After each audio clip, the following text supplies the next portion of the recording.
Um, with these announcements out of the way, let's get started. My name is Rahul Madhusudanan. I'm a program officer with the Evaluation and Learning Initiative at the Climate Investment Funds. We are very excited to be here today for the first in our series of activities for the Renewable Energy Integration Program Learning Platform. As many of you might be aware, CIF has several new programs that it has launched. We are considering learning platforms as a means to support and complement these programs. The primary objective for the learning platforms is to identify where learning-based approaches and other non-financial resources can help countries make progress towards some of their persistent goals. It also creates a venue to share lessons periodically and to expand the reach of knowledge that we are generating through these new programs. You will hear a lot more about what this looks like for the REI program from my colleagues during the rest of this conversation. We'll kick off today's event with some reflections from my colleague, Daniel Morris. Danny leads the clean energy program here at the Climate Investment Funds. I invite him to introduce the REI program as well as the learning platform. Over to you, Danny. Thanks, Rahul, and good day to everyone, whatever time of day it is for you. It's a real pleasure to be here speaking with you about the REI program. Many of you are familiar with this program, maybe others don't know as much. It's been around for about 2 years at this point. It was actually, along with the Accelerating Coal Transition Program, one of the first programs launched in CIF's new suite of programs that are really meant to tackle the frontier areas of climate finance in developing countries. So, this was a new program for CIF, and when we launched in 2021, we thought that renewable energy integration was a really key bottleneck for seeing a proliferation of renewables around the globe. And we thought that there was interest in participating in this program, So when we launched, we sort of expected a decent level of interest from different parts of the globe. What we got instead was almost overwhelming. We had, with our expressions of interest call, 54 responses, 50 countries and 4 regional programs covering an additional 6 countries. An additional 10 countries, resulting in 60 countries altogether applied to participate in the program, all looking to integrate different types of renewable energies into their existing grids and improve their grids to set themselves on a low carbon pathway. So our process for this program was to then take those expressions of interest and go out and hire a select group of independent experts that could come in and really evaluate them with a keen eye on some of the criteria that had been set out and identify what they thought were some of the better or more advanced proposals. That group conducted its work really over a short period of time in the fall of 2021 and selected 10 countries that they thought were best positioned to prepare investment plans. So the program is moving forward with the preparation of these investment plans.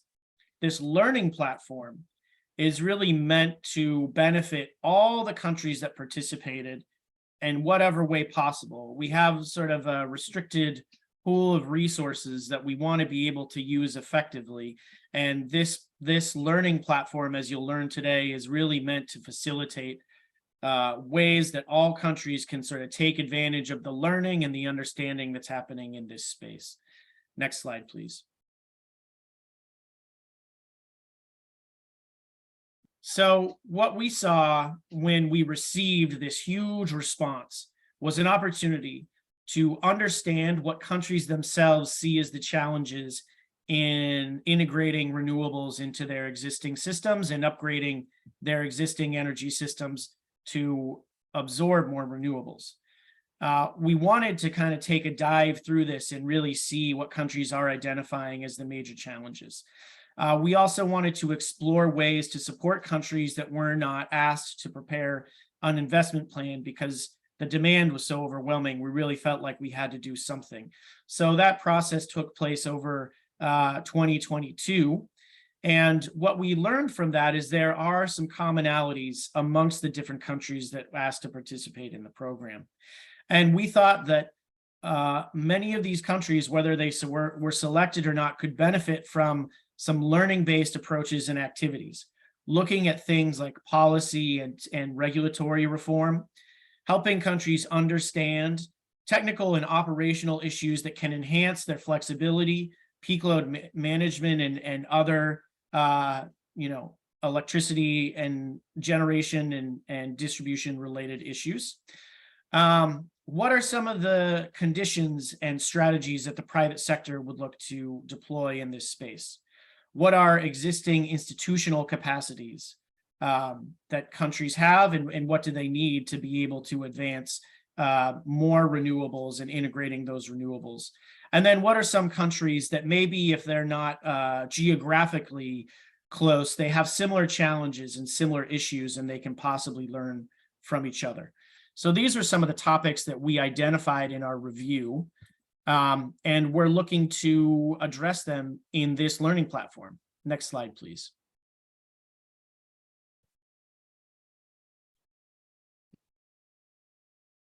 So what will the learning platform activities look like? They're going to evolve over time, and the platform is really meant to be responsive to you, the audience, and those who are interested in participating. But it does have a broad structure that we intend to follow. We're looking to deploy a combination of pilot support activities and knowledge exchange opportunities related to integration issues. And to do that, we and SIF are combining our strong internal teams, our integration team, and our evaluation and learning initiative to work closely with our partners in the multilateral development banks to really identify the opportunities that can provide the most learning and the most opportunity for knowledge exchange. So I mentioned the independent expert groups work earlier, and we'll get into that later in this session. But there were a number of countries that were identified as having strong expressions of interest that weren't selected to participate. So one step that we're taking with this learning platform is diving back into those countries and looking to identify initial pilot support activities that we can quickly implement and we think can have powerful effect. We're still working on what that looks like, and part of this conversation will inform how those activities are shaped. But based on country demand and what we hear from you all today, some topics that are emerging as potential ones for us to tackle include things like enabling private sector participation in grids, either through independent power producers or public-private partnership models, enhancing procurement mechanisms for utility scale renewables, preparing regional renewable energy integration roadmaps, improving the enabling environment for battery storage deployment, and even looking at market studies that could improve bankability of new technologies. So we've seen these issues emerge in a couple of different countries, and we plan to share our experiences and learning from those countries with a wider community through a combination of learning events and knowledge products. We're also always looking to identify additional opportunities to exchange knowledge and facilitate knowledge exchange through convenings, peer-to-peer webinars, workshops. We want countries and regions to be able to seize the opportunities that exist to accelerate integration of renewables into their energy networks. So I think I'll leave it there for now, hopefully set the stage and turn it back over to Raul to keep things going. Thank you all again for the chance to engage with you on this important topic. Thank you, Danny. And that gives us a really good overview of how SIF plans to build on its REI program to support developing countries with actionable learning opportunities to advance some of these goals. As Danny mentioned, these opportunities for learning-based interventions surfaced as a part of the independent expert group's review of the expressions of interest that came through when the original program was launched. Our next speaker, Dr. Christine Bjorlen, was one of the 6 people who were part of the independent expert group that assessed the EOIs received from the countries. She is an expert in the area of renewable energy policies and energy systems integration, as well as the economic impact of renewable energy development. In 2009, she has founded the consulting company Arepo that focuses on what works in renewable energy policy. I turn it over to Christine to give us some of her insights from her work reviewing these EOIs. Over to you, Christine. Thank you very much, Raul, and thanks for having me here. As Danny mentioned, and also Raul, I was one of these 6 experts. We were, could you show the next slide, please? We were asked to review and assess these 54 expressions of interest. 4 of them were regional proposals and 50 were national proposals specifying for one country what it wants to do in terms of renewable energy integration. We used the 7 criteria that were already specified in the request for proposal and assessed these proposals expressions of interest against these 7 criteria, which were, firstly, projects needed to have, or programs needed to have, a vision and ambition to integrate renewable energies into their power systems. They needed to be aligned and complementary to existing programs. They needed to be implementation focused and relevant for the strategic program. They needed to reflect the MDB partnership that could be expressed in the investment plan. They needed to demonstrate the leadership and the commitment of the country. It was good if they could also use private sector engagement. And there was a specific criterion in the request for proposal that asked for social inclusion, stakeholder engagement, and gender equity aspects, which were supposed to be discussed in the submission. This was very, very demanding for us because we had very little time and many EOIs. And I think even during our process, still EOIs were added. And we were only 6 people. We were experienced experts and had cleaned our calendars, but still it was a lot of work. So we developed a scoring tool that allowed us to assess these EOIs quantitatively and score them against each other. And also a peer review process, which was 2-stage, so that we were able to manage that workload in that time. And at the same time, remove bias as much as possible, because obviously every one of us had a different type of background. So one was a former regulator from Africa. Me myself, for example, I was leading the German work on renewable energy grid integration between 2008 and 2010. So we all came with our respective baggage, and the peer review process kind of helped to exclude all of that and limit subjectivity. Still, we would have loved to do more research on these ideas that were presented to us, but unfortunately, we just were limited to what was presented to us in these proposals. These proposals or expressions of interest demonstrated really high levels of ambition and alignment. They were not so consistent in terms of implementation and partnership potential. And they definitely highlighted the need to strengthen private sector engagement, leadership, and social inclusion considerations. A few of the selected and shortlisted countries performed very well on nearly all of the criteria. And most countries performed well on some, but not on others. And sometimes this also had to do a little bit with the way the information was framed and presented to us, because the RFPs were submitted through a submission template, which had specific fields. And the request for proposals had specified criteria. And not each criteria was reflected in a field in the template, which meant that some of these criteria would be needed to be discussed in fields of the template that did not really respond to that. So, for example, the submission form asked for a lot of information on MDB partnerships. So we got lots of information on this, but it did not have a field that asked for social inclusion, stakeholder engagement, and gender equity. So on that one, some of the EOIs were completely silent. And of course, for those who were silent, we couldn't give any scores.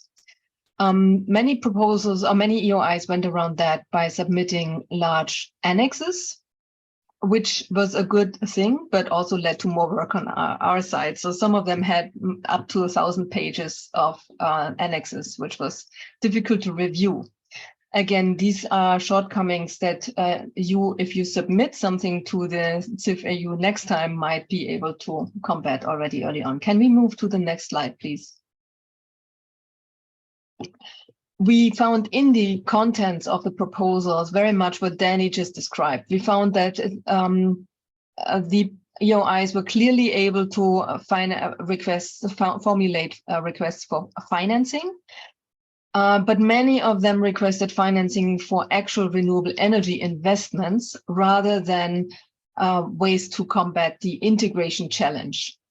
And this integration challenge is really exactly that. It is a challenge for all power systems that were built up under a paradigm of centralized power stations. And it's very clear that we need to change this paradigm, but not all countries are at that point in time where they actually have a problem with that paradigm. Some countries just have a too small VRE, volatile renewable energy penetration. So the share of wind and solar energy in their grids is just simply too small, so that they don't necessarily need to change this paradigm at this point in time.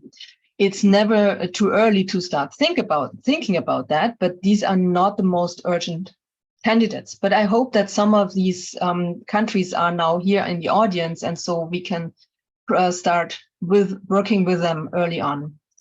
It's also important to note that grid stability challenges are not necessarily due to VRE integration challenges, but obviously there is a synergy in working on them. Let me move to the next slide really quickly, where we summarize a little bit of the strengths and weaknesses that we saw across the board and where this learning program can really help. So we already have robust project pipelines with clear expansion plans for volatile renewables. They are able to identify technical as well as non-technical measures. And many of the challenges that are associated to renewable energy integration are not necessarily technical, but have to do with management and operation of these grids. We also have evidence that battery electric systems can reduce diesel use and improve stability. So this is where we're all pretty clear on. And the other three areas are areas where we can learn more. We can learn more on the opportunities of including transport electrification and also building electrification and using these as load shifting opportunities for renewable energy integration. We also know that this particular offers opportunities for including the private sector in this. And this is not only IPPs, but it also means the consumptive sectors. Industry can also help a lot in integrating renewable electricity. We can do a lot of this through technical assistance, which is why I've listed it here as one of the opportunities. I think international knowledge exchange like this one is a very good example where we can learn from each other and help each other cut short difficult pathways. These difficult pathways are currently some areas where we are still a little bit in the dark. For example, we need more studies on least cost volatile renewable electricity integration plans. So currently, we don't even really know what we need, and studying more of that certainly helpful even in countries that have not yet submitted an EOI or are not working on an investment plan. We also know that volatile renewables are very much location dependent, because they need to be placed where there is space and where there's also a good offering of the renewable resource. But we don't really have a clear plan for siting and costing these assets. So all countries can actually work on this already. And we still need to learn more about managing distribution networks in island countries or distributed networks in larger countries. We also need to mitigate some of the risks in all countries. One of them is tariff affordability. We need to pay attention to how tariffs can remain affordable or can become affordable by leveraging the low-cost potential of renewable electricity. We need to look at stranded assets. Of course, the best asset is one that is not stranded. But this relates, of course, to power plants as well as to infrastructure and networks. And we also must be aware that the planning processes are often very complex, including also many stakeholders, distributed locations, and many different technical pitfalls. So we need to mitigate against them, again, through technical assistance and exchange of knowledge and learning, joint learning, so that we don't fall into the last risk of slow decision making. And I think with this, I've given some food for thought for the later discussion, and I look forward very much to it. Thank you very much for having me here. And back over to you, Raul. Thank you, Christine, and thank you so much for highlighting some of these insights. What becomes quite clear from this conversation is that there are numerous opportunities out there for us to learn our way out of some of these persistent challenges and barriers, and that is exactly what we are trying to do with the learning platform. I'm sure we'll be coming back to these insights often when future activities for the platform are being developed. With that, let me now turn it over to my colleague, Jimmy Panet. Jimmy is SIF's energy specialist, and he is also the co-lead for the Renewable Energy Integration Program. Jimmy will chair a conversation with several experts who are working on integration issues in their respective contexts. Over to you, Jimmy, to moderate the rest of the session. Thank you. Thank you, Rahul, and good morning, afternoon, and evening to everyone. Thank you again for being able to participate and to show your interest in this topic, which we find very exciting, funnily enough. So as Rose said, I'm Jimmy Panet, and I co-lead the REI program. I just want to take the opportunity to also introduce the panel that we're going to have today with us. We have two members from countries which were selected to prepare investment plans for the REI program. So they were in the top tier. And then we have other colleagues as well that can pitch in with their knowledge. So I'll first introduce, we have Javier Campillo. Javier Campillo is the General Director of IPSE, the Instituto de Planificación y Promoción de Soluciones, a governmental organization attached to the Ministry of Mines and Energy of Colombia, responsible for the planning and promotion of energy solutions for non-interconnected zones of this country through new and renewable sources of energy. He holds a PhD in energy and environmental engineering from the Mälardalen, hope I haven't butchered that name, University in Sweden.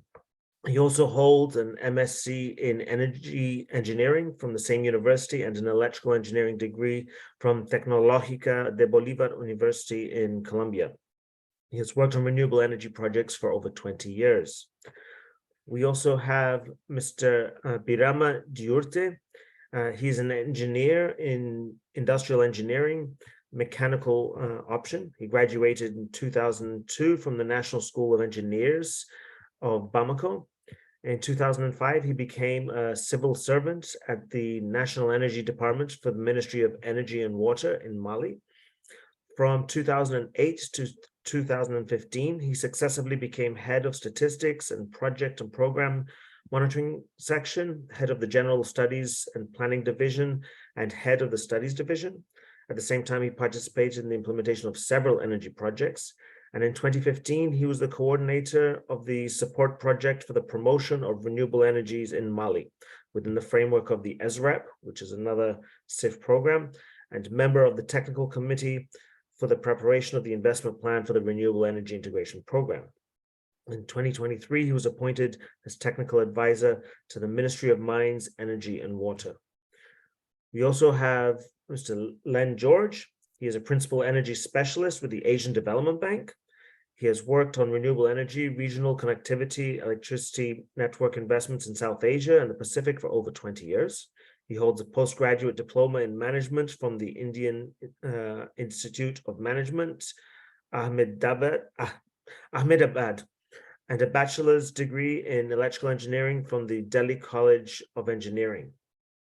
And we also have Ms. Sara Gonzalez Troncoso. She is an international relations advisor with the Dominican Republic's National Council for the Climate Change, as well as a co-chair for CIF's GCAP subcommittee. She has represented the Dominican Republic in international climate law conventions, led the formulation of legal instruments at the national level, and participated as an observer in international carbon market negotiations. We were also going to have the participation of Ms. Amy Rose, who was a senior researcher at the National Renewable Energy Laboratory in the US, but unfortunately, due to technical difficulties, she was unable to join us at the last minute. However, we will still have lots of nice participation. So with that, let me take it off, and I'll ask a few questions to the panel, starting with Len George. Given your role with ADB, what changes are you seeing related to renewable energy integration in countries where you work? For instance, changes in economic conditions or increased grid digitalization or hydropower. What changes are you seeing? Thanks, Jimmy. I'm part of ADB's Pacific Regional Department, and we have about 14 countries in the region where ADB is providing support on their energy transition. I've also had the pleasure of working with CIF, including on some of the earlier programs with SREP and CTF about 10 years ago in South Asia, and now with REI in the Pacific.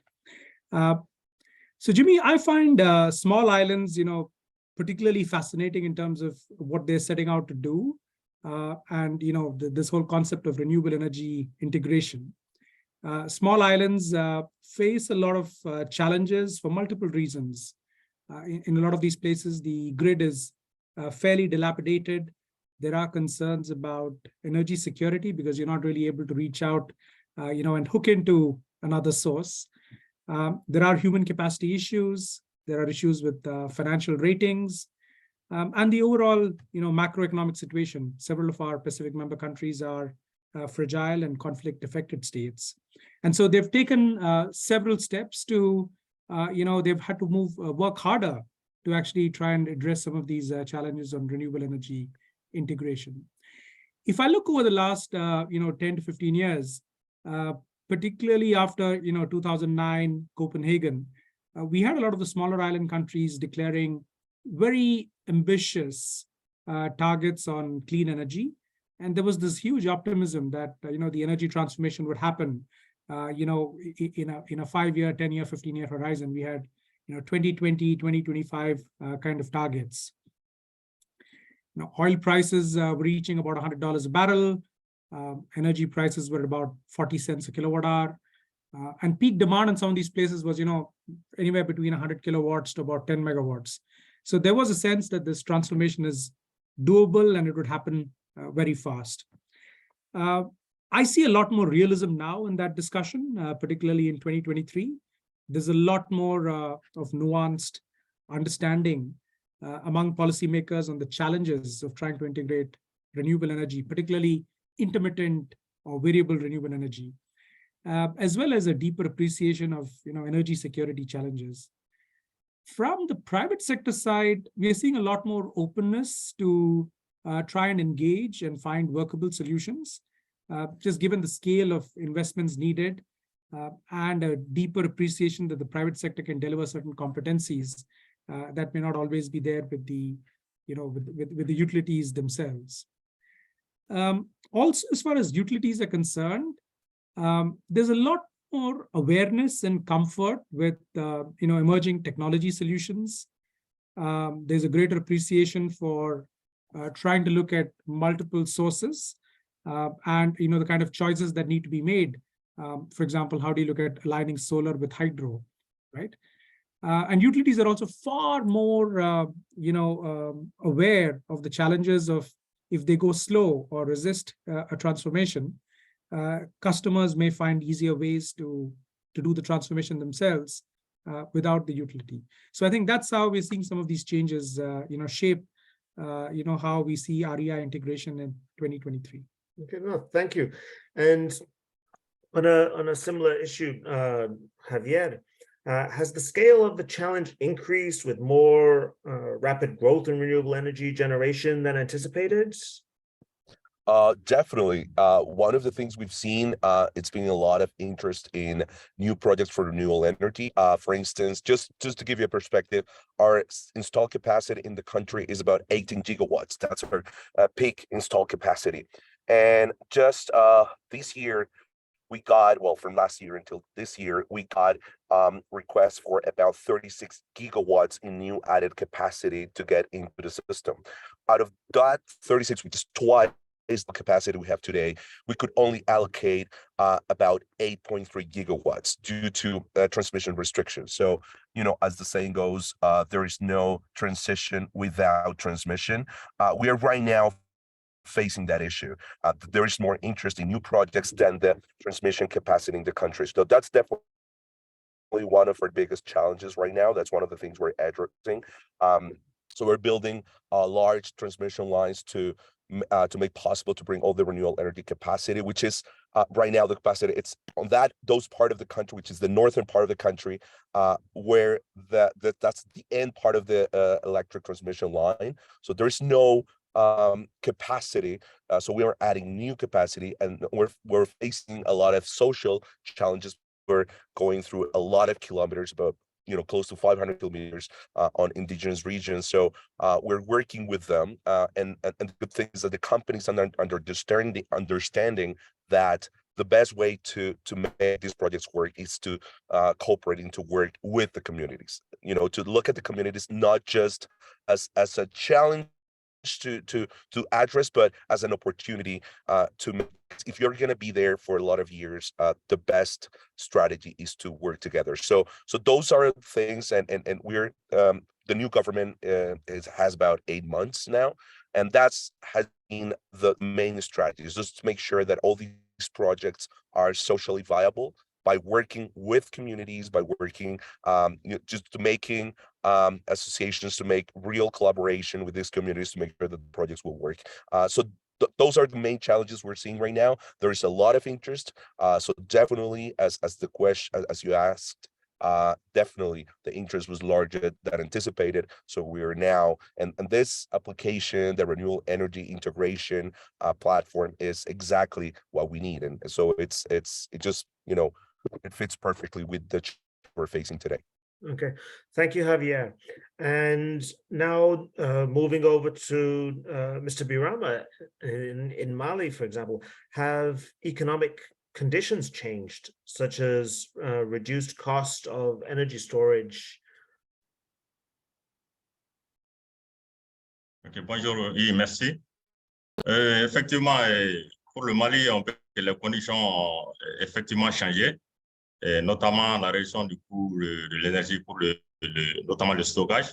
Je vous dis qu'il y a quelques années, on n'y pensait même pas. On ne pensait pas qu'on pouvait donc avoir l'énergie solaire et puis stocker en même temps la même capacité. Et donc, mais avec une synergie d'action, notamment l'évolution technologique est venue, ensuite les différentes subventions qu'on a eues, les exonérations sur les équipements et l'évolution aussi du cadre réglementaire, donc a fait que il y a une combinaison de mesures favorables, donc qui ont fait que on est allé effectivement vers le stockage et avec un coût qui peut être supportable.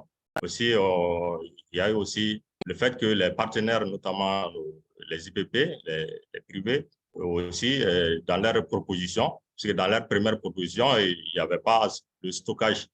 Donc là, ils sont avec toutes les mesures installées, comme je l'ai dit, et l'évolution technologique aussi. Donc, ils ont proposé des projets donc, de stockage. Et nous aussi, vraiment, c'était un moyen sur lequel nous ne pouvons pas refuser, puisque on est aussi sous pression, donc non seulement de l'énergie donc thermique, même si on était dans l'urgence totale, mais le coût aussi devenait de plus en plus élevé, avec aussi la pression donc sur l'environnement. Et voilà, on est allé vraiment vers cette dynamique donc d'aller vers le stockage qui maintenant est à un coût vraiment très acceptable donc pour des capacités. Maintenant, tous les projets solaires qu'on est en train même de négocier, donc il y a une possibilité en tout cas de stockage dans ce domaine, notamment même au niveau de l'électrification rurale, où c'est encore plus important. Nos centres ruraux étaient alimentés surtout sur le diesel. Donc maintenant, on est allé dans l'hydration avec la toute grande première expérience qui vient donc du SREP, donc où beaucoup de sites donc ruraux sont en train d'être hybridés, donc le solaire et puis voilà le diesel avec du stockage. Voilà donc on peut dire qu'il y a eu cette évolution donc pour le Mali. Merci. No, thank you, Surya. So you definitely showing some practical examples of investments that you're doing there. And by the way, just for everyone in general, while I'm asking questions for the panel, if you have any questions that you would like, please use the Q&A option that we have down below on the Zoom, and we'll have people answer you directly, or if there's a need for the panel, we will get some answers for you. So now, thank you, Subra. Just staying with you a little bit longer, what other investments are you seeing in Mali to help with the renewable energy integration? Like other practical investments that you envision happening on the ground? Oh. Maybe transmission or interconnection with other countries? Oui, effectivement, là aussi, effectivement, on est allé dans ce sens, parce que il y a des investissements d'abord publics et des investissements privés. Maintenant, on a même des investissements actuellement sous-régionaux. Notamment, on a de grands projets qu'on est en train d'être développés donc, par en tout cas certains pays, donc en synergie. Je vais vous citer l'exemple de Desert to Power. C'est un grand projet qui va être supporté par la Banque africaine de développement et d'autres partenaires. Donc, c'est un projet non seulement qui va permettre de renforcer donc, les capacités donc, de production, notamment sur le solaire, avec certaines centrales de stockage. Ensuite, il y aura aussi la réaction donc, de lignes de transport. Donc, ça va renforcer donc, les interconnexions. Donc, en termes d'investissement, on a les investissements du gouvernement, on a les investissements donc, privés qui sont très importants, notamment pour le solaire. Donc, et on a les investissements des organismes voilà, sous-régionaux. Donc, pour tout ça, pour développer d'abord le solaire. Maintenant, il y a d'autres en tout cas opportunités en dehors donc, du solaire pour les énergies renouvelables. On a l'hydroélectricité aussi, donc qui aussi est en train d'être développée aussi de façon sous-régionale donc par une organisation qu'on appelle l'OMS. Et spécifiquement pour une autre type de source d'énergie qui pour l'instant qui n'avait pas connu un investissement donc au Mali. Donc on a la source éolienne. On est en train donc de développer une grande capacité aussi de centrales éoliennes, donc de 160 MW, donc qui aussi va s'ajouter donc à tout ce qu'il y a comme investissement donc privé et public donc pour les énergies renouvelables. Donc pour résumer un peu, en tout cas les investissements donc sont bien sûr acceptés et on va vraiment vers non seulement le développement donc, du réseau de transport et de distribution, aussi voilà, vers le suivi technique, notamment le suivi à distance de ces installations. Et ensuite, d'autres aussi équipements, notamment des compteurs intelligents qui vont permettre d'économiser en quoi, de bien gérer en tout cas l'énergie qui va être générée, donc pour en tout cas soulager, bien pour faire une bonne gestion de toutes ces capacités.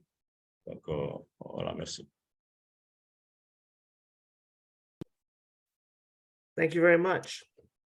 And then George, let me pivot quickly back to you. What are some of the opportunities or activities needed that you didn't think are usually thought about when integrating renewable energy into grids? That's really interesting, Jimmy. And, there's some experience I would like to share from some of the work we did with SIF way back in the Maldives. This is about 10 years ago. That's one example where, when you're trying to bring renewable energy into a grid, we tend to get so focused on the megawatts added. Often are not really aware of what's happening with the rest of the grid. Now, in some of these places, what we noticed is being able to do the renewable energy investments is important, but it's also important to be able to look at, what's happening with the existing, grid, what's happening with diesel gensets, how do you right size them, and the potential for, significantly lesser fuel bills as well as emission, if you're able to kind of manage optimal sizing of the diesel energy sets, and that just creates more space for renewable energy to be integrated in an economic manner. So that's something that we found while doing this 160 island program in the Maldives. Another area that kind of tends to get underemphasized is tariffs. Now there is this: the sun is free, the wind is free, and with all this kind of low-cost funding coming in, consumers not paying lower tariffs. So it's very important to keep an eye on unbundling the cost structure of what a customer pays and trying to explain how the renewable energy integration is going to help bring that down in a simple and effective manner. I think that cannot be overemphasized. A couple of other things. I think one is in terms of as you're trying to open up the market for renewables, we need to then look at how do these systems get planned? Are you looking at standard least cost planning? How do you compare clean sources of energy? Some of these are predictable, some of these are unpredictable. Some of these are not so clean, but they provide you a significant amount of predictability, and they're available on dispatch. How exactly can you provide a premium for diversification of sources, the ability to respond to climate change, predictability? I think some of those are factors that need to kind of be looked at. Okay. Particularly during COVID as well, we had this particular challenge with, we've always seen demand grow, but with the demand shock, utilities had to face for the first time, how do you deal with take-or-pay contracts, where they're expected to pay for electricity no matter what's happening in terms of usage. So those are things that need to be important, that kind of tend to get ignored sometimes. Close eye on. Okay, well, thank you very much. Let me turn it over to Sarah. Other than just investments, like solid investment like that, are there early stage, low cost investments, say like TA or pilots that could help pave the way for renewable integration? Sí, Jimmy, muchísimas gracias por la pregunta. Sí, definitivamente, aparte de inversiones, hay muchos proyectos pilotos que pudiesen ayudar a la integración de la energía renovable, específicamente en la República Dominicana, que es el mercado que conozco en este momento. Realmente para nosotros el desarrollo de la zona donde hay más falta de integración para el desarrollo, que es el sur, también representa la zona donde hay más oportunidad para instalar energías renovables. Entonces, aparte de la integración a la red, también la instalación de energías renovables, como decía también Birma, con el tema de la capacidad de storage, porque nosotros en República Dominicana no tenemos capacidad mucho de generar energía a través de hidráulico, que es una energía básicamente continua. Es una parte muy importante en la que nosotros estamos pensando. También hay mucha oportunidad en la transmisión de conocimientos en cuanto a la coherencia entre la planificación de la proyección de la demanda energética y la planificación de cómo integrar esa demanda a la matriz. Nosotros en la República Dominicana tenemos un gran potencial de energía renovable, incluso estamos viendo que es muy posible que lleguemos, gracias a Dios, a las metas de la contribución nacionalmente determinada con estos proyectos. Y es muy importante explorar cuál es la capacidad que se tiene a través de la energía renovable para poder impulsar otros proyectos que vengan a integrar el desarrollo humano de las comunidades en esas partes sin desarrollar que tiene el país. Thank you very much, sir. There's very good suggestions there. And as this is a live event, we're getting questions in from our audience. And so I'm going to pitch this question to Javier on a question that we received. It is one of the key issues for facilitating VRE integration is to have real-time data on power flows across networks. Could you comment on investments being made or needed on digitization and data acquisition equipment in your country? Yeah, that's a really good question, especially other opportunity to work with the systems a couple of years ago, and it's great to see that in the country we're starting to use this. Well, not starting, but we're making the best use of these systems to make sure that the operation on real time works it doesn't affect the stability of the system. As soon as you start adding renewable energy systems, especially in a country like Colombia, where the extensions are very large, especially as I mentioned before, even though the country itself looks rather, sort of like long and wide, the electric or the national transmission grid goes from north to south, which means, and now what we're having is that most of the added capacity of renewable energy, mostly on wind power, comes from the north. So that poses a lot of challenges for the stability of the network. And we're also adding a lot of solar power around also in the north, sort of a little bit south from those projects, but still north. So we're having the issues of the dog shape, where we have a lot of solar power in the middle of the day, but then we have the challenge to make sure that we can actually cope with the night peak, so the 7 p.m. peak. So for that, this real-time information, not just for the operation of the system, not just the real-time power flow of the system, but also the predictions of how the sun is behaving, how the wind is behaving. It's becoming crucial to make that the stability of the system is not compromised with this new added capacities. As I mentioned, for a country with 18 gigawatts, adding 8 gigawatts on renewable energy, mostly wind and solar, poses great challenges for the stability of the system. So definitely we've been working with this for a couple of years. We have a national project, it's called like Smart Colombia, and it deals with all the tools and all the information that we need for making sure that we can operate efficiently and with a great stability, not just on the national grid, but also on the local distribution. So we've been with this for a couple of years, and now we are seeing finally all these efforts are paying off.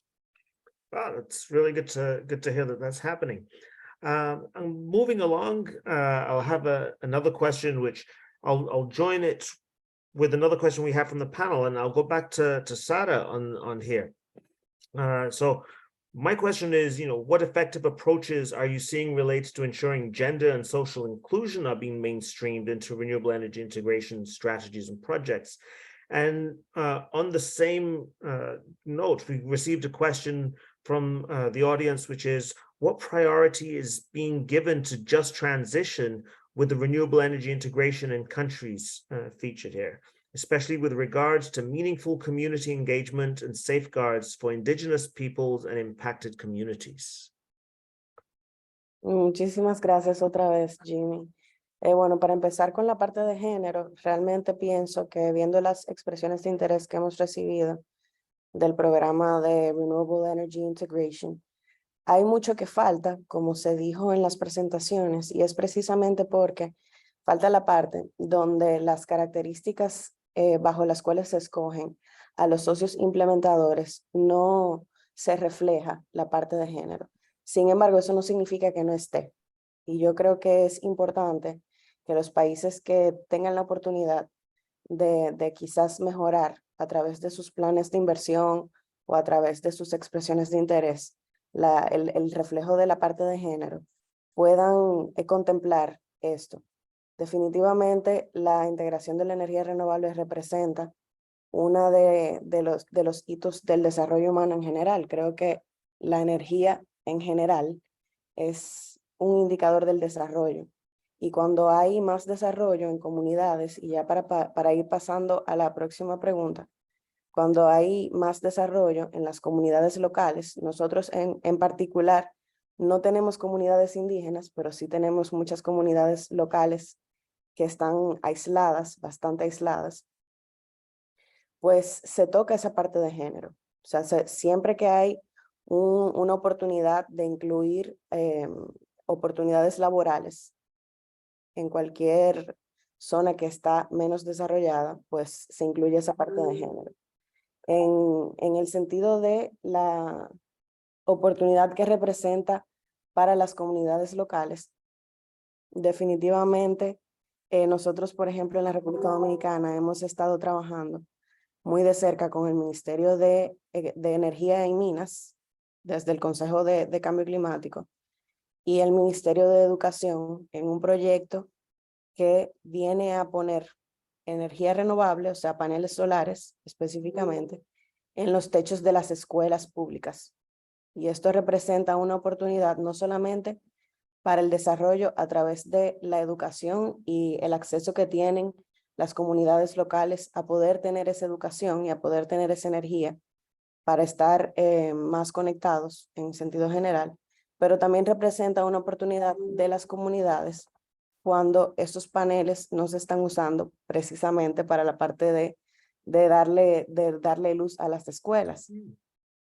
Definitivamente, en ese sentido, creo que podemos decir que la integración de la energía renovable, en el caso de la República Dominicana, que como dije anteriormente, no tiene mucha otra alternativa de energía hidráulica y necesita también tener una autosuficiencia de generación, porque tampoco no es productor de petróleo y tampoco es productor de mucho carbón, pues representa para las comunidades locales una gran escala upscale de desarrollo humano en general. Wow, it really does indeed. And I know that unfortunately, while we all love these questions coming in and everyone wants to see lots of answers, we are starting to run out of time a little bit. So I'll have just one last question, which I'll direct to Mr. Birama, which was a question that we received from the audience. And this is, what are the workforce development needs associated with renewable energy integration? Could you share some details on critical skill gaps that you have identified?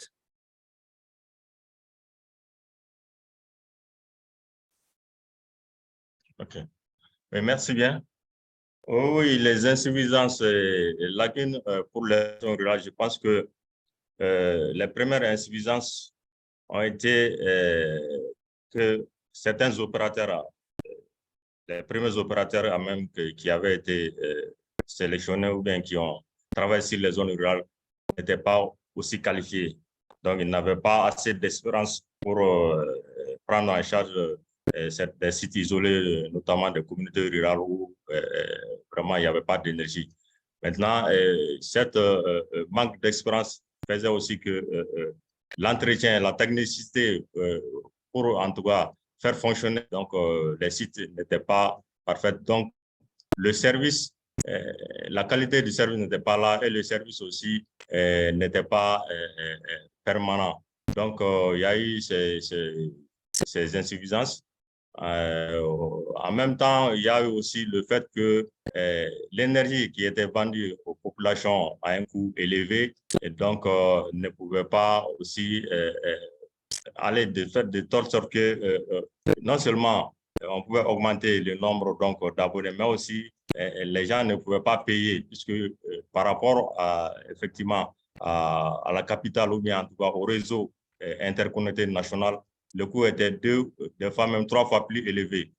Donc, il y avait ces insuffisances. Donc, il fallait trouver un moyen donc, pour essayer de, si ce n'est pas une égalité tarifaire, en tout cas, se rapprocher au maximum donc, du coût du réseau donc, national, donc d'interconnexion nationale pour que, en tout cas, les populations rurales, le maximum, puissent avoir donc, de l'électricité. Donc, c'est globalement le coût et l'inexpérience des permis opérateurs donc, qui ont fait que, bon, il y a aussi la technologie, bien sûr, la technologie qui avait été sélectionnée pour le restaurant rural, notamment c'était 1% donc, du diesel. Donc, il fallait donc transporter effectivement le carburant dans les zones les plus isolées, donc qui n'étaient pas subventionnés, le carburant n'était pas subventionné. Donc, vraiment, le coût était élevé. Donc, maintenant, avec les nouvelles approches, donc, en allant vers les énergies renouvelables, notamment le solaire, donc, on est en train de réduire drastiquement donc, le coût donc, de cession de l'énergie donc, aux communautés. Donc, cela a comme résultat que vraiment, on a une multitude donc, de demandes et d'opérateurs et de communautés donc, qui veulent avoir une centrale donc, chez eux. Voilà, je ne sais pas si j'ai répondu à sa question. Merci. Okay. No, but this is very useful indeed, Ms. Birama. Thank you. And just one very last, following up, same question, Len, George, from the MDB's perspective, because I know we are running out of time, but if you could very quickly give your perspective from a development banks, where you see the gaps in skills. Yeah, thanks, Jimmy. So particularly in the Pacific, as countries try and get to this renewable energy transition, there's always been this issue about having enough engineers, having enough technical staff, just given the challenges in terms of migration patterns and being able to get the skills in. So that's been something that countries have been grappling with, and it's probably getting worse. And so they're kind of coming up with unorthodox ways to try and retain talent as well as bring in top management, middle management from countries that are more developed in the region to come in and provide that support. There's also a lot happening, particularly in the field of regulation, because as you see a lot of these investments, there's significantly a private sector element to it. The role of having technically qualified independent regulators takes on an importance. And there, for example, those are places where ADB through its supporting agencies as Opera to try and build this kind of regulatory capacity in the Pacific in a manner than you would do, say, in larger countries. So there are several challenges. They need to be met. People are working on it, but there's still a long way to go. For sure, this is a long way to go. Anyway, with this, I'd like to thank our panel that we've had,